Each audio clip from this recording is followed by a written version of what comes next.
Hello friends, welcome to Rahul Sasondiya academy. देखिए, बिहार शिक्षक भर्ती 2023 में जो पद हैं 1,70,000 के समथिंग, जो सबसे बड़ी भर्ती है टीचिंग लाइन की बोलें तो। और इसमें देखिए अदर स्टेट वाले स्टूडेंटों को मौका दे दिया गया है। ये हमने आपको पिछले वाले वीडियो में बताया था। यूपी सहित सभी राज्य के अभ्यर्थियों के लिए एक सुनहरा अवसर है। इसमें हम आपको बताएंगे प्राथमिक शिक्षक, माध्यमिक शिक्षक, उच्च माध्यमिक शिक्षक सभी का जो सिलेबस है और किस प्रकार आपको तैयारी करनी चाहिए। जो बिहार शिक्षक भर्ती है उसमें कहाँ से आपके क्वेश्चन पूछे जाएंगे, यानी कि जो उसका बेस रहेगा वो मेन बेस कहाँ से रहेगा और कहाँ से बीपीएससी क्वेश्चन बनाता है। बात करें हम, देखिए सीटेट, बीएड, डीएलएड, एपियरिंग को मौका मिलेगा तो किस तरीके से इसमें मौका मिलेगा, इन सभी पॉइंटों का हम आपको इस वीडियो में जिक्र करेंगे। इस वीडियो को देखने के बाद में आपकी जो भी कन्फ्यूजन है वो सभी कन्फ्यूजन दूर हो जाएगी, आपको किसी प्रकार की प्रॉब्लम नहीं रहेगी। देखिए बात करें, देखिए एक मेन पॉइंट ये भी है कि माध्यमिक और उच्च माध्यमिक शिक्षक के लिए एस्टेट जरूरी है क्या, यानी कि जो बाहरी स्टेट के, जो अदर स्टेट के स्टूडेंट हैं उनके लिए, क्योंकि माध्यमिक उच्च माध्यमिक के लिए एस्टेट एक इसमें दिया हुआ है, तो क्या एस्टेट बाहरी राज्य के स्टूडेंटों के लिए भी जरूरी है। इन सभी, देखिए इन बातों के सभी के जवाब आपको इस वीडियो में अंत तक मिल जाएंगे। यदि आपने हमारे चैनल को अब तक सब्सक्राइब नहीं किया तो चैनल को सब्सक्राइब कर लें, बेल आइकन को प्रेस करें। देखिए सबसे जो मेन सवाल है कि सीटेट एपियरिंग वाले स्टूडेंट शामिल होंगे कि नहीं, या फिर जिनकी बीएड एपियरिंग या डीएलएड एपियरिंग है वो शामिल होंगे कि नहीं। और बात करें हम एस्टेट और एस्टेट पेपर सेकंड की, ये सभी ऑफिशियल नोटिफिकेशन में आपके सब कुछ क्लियर किया है। हम यहाँ पर आपको सभी सवालों के जवाब ऑफिशियल नोटिफिकेशन के माध्यम से ही देंगे।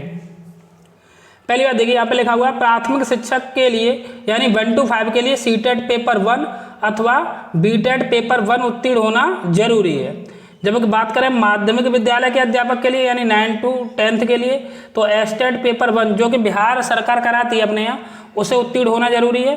और उच्च माध्यमिक विद्यालय के अध्यापकों के लिए एस्टेट पेपर सेकंड, यानी जो एस्टेट पेपर सेकंड के नाम से होता है वो उत्तीर्ण होना जरूरी है। तो यहाँ से हम बोल सकते हैं कि जो बाहरी राज्य के स्टूडेंट हैं उन्होंने, क्योंकि देखिए जो एस्टेट पेपर 1 और एस्टेट पेपर सेकंड वो तो उत्तीर्ण वो होंगे नहीं, क्योंकि वो उन्होंने नहीं दिया है, क्योंकि ये पहले ही हो चुका है। केवल जो बाहरी राज्य के अभ्यर्थी हैं वो प्राथमिक शिक्षक के लिए आवेदन कर सकते हैं। इनसे तो नहीं, लेकिन अप्रत्यक्ष रूप से बोल सकते हैं, इनडायरेक्टली बिहार सरकार ने माध्यमिक विद्यालय और उच्च माध्यमिक विद्यालय के लिए बाहरी राज्यों के अभ्यर्थियों को यहीं से निकाल दिया है, क्योंकि यहाँ पर एस्टेट पेपर 1 और एस्टेट पेपर सेकंड केवल बिहार राज्य के जो निवासी हैं उन्होंने ही उत्तीर्ण किया है। बाहरी राज्य के अभ्यर्थी को किसी भी एस्टेट पेपर 1 और एस्टेट सेकंड पेपर उत्तीर्ण नहीं किया है। तो बाहरी राज्य के अभ्यर्थी हैं वो केवल आवेदन आपका किसमें कर सकते हैं, प्राथमिक शिक्षक के लिए, क्योंकि उन्होंने जो सीटेट पेपर 1 दिया होता है इसलिए वो प्राथमिक शिक्षक 1 to 5 के लिए आवेदन कर सकते हैं। तो देखिए सबसे बड़ा प्रश्न यही पूछा जा रहा था कि क्या एस्टेट पेपर 1 और एस्टेट पेपर सेकंड उत्तीर्ण होना जरूरी है बाहरी राज्य के विद्यार्थियों के लिए। तो बिल्कुल, यदि एस्टेट पेपर 1 और एस्टेट पेपर सेकंड नहीं है तो आप आवेदन नहीं कर सकते। अच्छा, बात करेंगे हम अपियरिंग की, क्या अपियरिंग वाले विद्यार्थी इसमें सम्मिलित हो सकते हैं। तो इसके लिए देखिए उन्होंने बिल्कुल क्लियर करके दिया हुआ है। एम पॉइंट में यहाँ से देखें, शिक्षक प्रशिक्षण के वैसे अभ्यर्थी जो शैक्षिक योग्यता धारित करते हों, पात्रता परीक्षा उत्तीर्ण हो एवं शिक्षक प्रशिक्षण पूरा कर लिया हो तथा शिक्षक प्रशिक्षण की परीक्षा में सम्मिलित होने वाले हो, वे भी विद्यालय अध्यापक के पद पर नियुक्त हुए तो आवेदन दे सकेंगे, बशर्ते शिक्षक प्रशिक्षण की परीक्षा का आयोजन दिनांक 31/8/2023 तक पूर्ण हो जाना चाहिए। यानी इसका मतलब ये है कि 31/8/2023 तक, यदि आप जैसे बीएड कर रहे हैं तो बीएड की आपकी लास्ट ईयर है, या डीएलएड का आपका लास्ट सेमेस्टर है, या फिर बोला जो सीटेट जिन्होंने दिया हुआ है 2023 का आवेदन किया हुआ है जुलाई वाला, तो उसका यहाँ पर प्रशिक्षण की परीक्षा का आयोजन हो जाना जरूरी है। अगर 31/8/2023 तक यदि आप भाग लेने वाली जो भी परीक्षा है, चाहे आप बात करें हम डीएलएड की, चाहे बीएड की लास्ट सेमेस्टर, बीएड की लास्ट ईयर की, डीएलएड की लास्ट सेमेस्टर की, भाग लेने का प्रमाण यथा एडमिट कार्ड आपका आ जाना चाहिए 31/8/2023 तक, एवं परीक्षा फल सहित प्रशिक्षण का अर्हता संबंधी जो भी आवश्यक प्रमाण पत्र की मूल प्रति आयोग के द्वारा सत्यापन हेतु मांगे जाने पर समय उपलब्ध करानी होगी। कहने का मतलब यहाँ पर यही है कि एपियरिंग वाले ऐसे अभ्यर्थी जिनका लास्ट सेमेस्टर है और जिनका परीक्षा का आयोजन 31/8/2023 तक हो सकता है वही केवल पात्र है। ऐसा नहीं है कि आप बीएड में हो लास्ट ईयर में और आपका 31/8/2023 तक अगर परीक्षा नहीं हो पा रही है, परीक्षा का आयोजन नहीं हो पा रहा है, तो आप आवेदन नहीं कर सकते हैं। अगर आवेदन भी कर दोगे तो आप उसमें अमान्य घोषित हो जाओगे। 31/8/2023 तक आप चाहे बीएड हो, चाहे आपका डीएलएड हो, चाहे सीटेट हो, उसका परीक्षा का आयोजन या फिर उसका एडमिट कार्ड आना जरूरी है। तो ये बात आपकी बिल्कुल क्लियर हो चुकी है। देखिए नेक्स्ट पॉइंट हम बात करेंगे, सबसे मेन पॉइंट चयन प्रक्रिया की, और जो भी सिलेबस है वो कौन सा सिलेबस है आपका, किस प्रकार आपको इसे क्वालिफाइंग करना है और कहाँ से आपको बेस्ट रूप से तैयारी करनी है। देखिए जो भाषा अर्हता का पेपर है वो चाहे आप प्राथमिक शिक्षक के लिए हो, चाहे उच्च माध्यमिक के लिए हो, चाहे माध्यमिक के लिए हो, सभी के लिए आपको इसे क्वालिफाइंग करना जरूरी है, क्वालिफाइंग नेचर का है। इसमें प्रश्नों की संख्या 100 रहेगी। इसमें भाग 1 के 25 क्वेश्चन और भाग सेकंड के 75 प्रश्न आएंगे। समय इसमें आपको 2 घंटे मिलेगा। कुल अंक कितने होंगे, 100 अंक का ये पेपर होगा, 100 प्रश्न 100 अंक के होंगे। भाग 1 25 अंक और भाग सेकंड 75 अंक। ये प्राथमिक, माध्यमिक, उच्च माध्यमिक सभी के लिए क्वालिफाइंग नेचर का है। इसमें बोला देखिए यह पत्र 2 भाग में होंगे, भाग 1 भाग सेकंड। भाग फर्स्ट में अंग्रेजी भाषा सभी के लिए समान होगी, सभी को देना ही देना है। भाग सेकंड में आप हिंदी भाषा में से, उर्दू भाषा में से, बांग्ला भाषा, तीनों में से किसी एक भाषा का चुनाव करना होगा। भाग सेकंड में से हिंदी, उर्दू, बांग्ला तीनों में से किसी एक का चुनाव कर सकते हैं। और जबकि भाग 1 में आपको इंग्लिश देना होगा। अच्छा, इस पत्र का अर्थांक दोनों भागों को मिलाकर कम से कम 30% अनिवार्य है। यानी भाग 1 और भाग सेकंड को दोनों को मिलाकर आपको कम से कम जैसे 100 में से 30 नंबर लाने ही लाने हैं। इसमें किसी प्रकार की नेगेटिव मार्किंग नहीं होगी। इसमें कोई भी नेगेटिव मार्किंग नहीं है, आपको केवल क्वालिफाई करना है। चाहे भाग 1 में आपके 5 अंक हों और भाग सेकंड में आप 25 अंक ले आओ, टोटल दोनों को मिलाकर आपको 30 अंक लाने हैं। ये ओनली क्वालिफाइंग नेचर का है। इसके मार्क्स फाइनल मेरिट में नहीं जोड़े जाएंगे।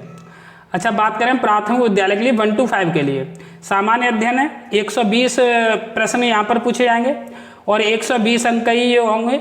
120 प्रश्न है, 120 अंक ही हैं। समय 2 घंटे का मिलेगा। प्राथमिक विद्यालय 1 to 5 के लिए सामान्य अध्ययन के नाम से ये पेपर दिया हुआ है। इसमें सब कुछ होगा, मैथ भी होगा, रीजनिंग होगी, सब कुछ होगा, लेकिन सामान्य अध्ययन नाम दे दिया है। इसमें प्राथमिक गणित यानी मैथ, मानसिक क्षमता परीक्षण जिसे रीजनिंग बोलते हैं, सामान्य जागरूकता GS, सामान्य विज्ञान जनरल साइंस, सामाजिक विज्ञान सोशल साइंस, भारतीय राष्ट्रीय आंदोलन जो इंडियन मूवमेंट्स हैं, भूगोल और पर्यावरण शामिल हैं। सिलेबस की बात करें तो सामान्य अध्ययन पत्र के प्रश्न प्राथमिक विद्यालय के पाठ्यक्रम SCERT से संबंधित होंगे, लेकिन इसका जो स्तर है उम्मीदवार हेतु निर्धारित न्यूनतम अर्हता के आलोक में होगा।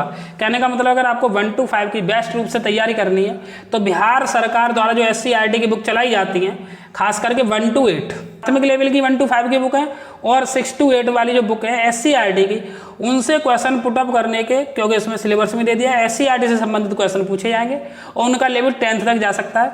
तो आप बोल सकते हैं कि 1 to 10 जो क्लास की बुक है बिहार सरकार की, उन्हें अगर आप तैयार कर लेते हो तो आप मान सकते हो कि आप इस एग्जाम में अच्छा प्रदर्शन कर सकते हो, क्योंकि वो सभी बुक SCERT बेस्ड हैं। और आप और भी बुक हैं बढ़िया बढ़िया मार्केट में, उनका भी यूज कर सकते हो अपनी तैयारी के लिए। आपको खास करके बिहार सरकार की SCERT बुक का अध्ययन करना बहुत ज़रूरी है। अच्छा, बात करें हम माध्यमिक विद्यालय के लिए। देखिए ये माध्यमिक विद्यालयों के लिए 9th से 10th के लिए, इसमें भी 2 भाग, भाग 1 और भाग सेकंड होंगे। इसे आप देख सकते हैं किस प्रकार यहाँ पर सिलेबस को डिवाइडेशन किया गया है। वही इसमें NCERT से संबंधित सिलेबस पूछा जाएगा। ऐसे ही बात करें हम उच्च माध्यमिक के लिए तो इसमें भी वही है आपका, उसे डिवाइडेशन किया गया है। आप वीडियो को पॉज करके भी देख सकते हैं किस प्रकार इसका डिवाइडेशन किया गया है। अब बात कर लेते हैं मेन बात इसमें नेगेटिव मार्किंग की। क्या जो देखिए क्वालिफाइंग नेचर वाले में तो नेगेटिव मार्किंग नहीं होगी, जो सरकार भाषा वाला उसमें तो नेगेटिव मार्किंग नहीं है। लेकिन जो बात की जाए जो मेन है आपका, जिसमें 120 क्वेश्चन पूछाएंगे, बात कर लें प्राथमिक विद्यालय के लिए, क्या उसमें नेगेटिव मार्किंग होगी? तो देखिए यहाँ पर बोला गया विद्यालय अध्यापकों के लिए ली जाने वाली लिखित परीक्षा वस्तुनिष्ठ एवं बहुविकल्पी MCQ ऑब्जेक्टिव आधारित होगी। प्रत्येक गलत उत्तर के लिए ऋणात्मक नेगेटिव मार्किंग अंक दिए जाएंगे।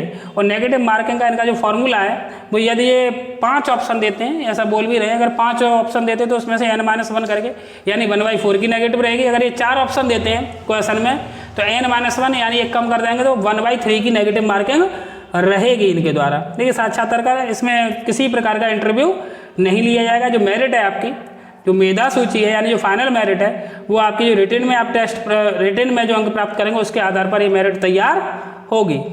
उम्मीद है आपको अपने जो भी सवाल हैं उनके सभी के आंसर मिल गए होंगे।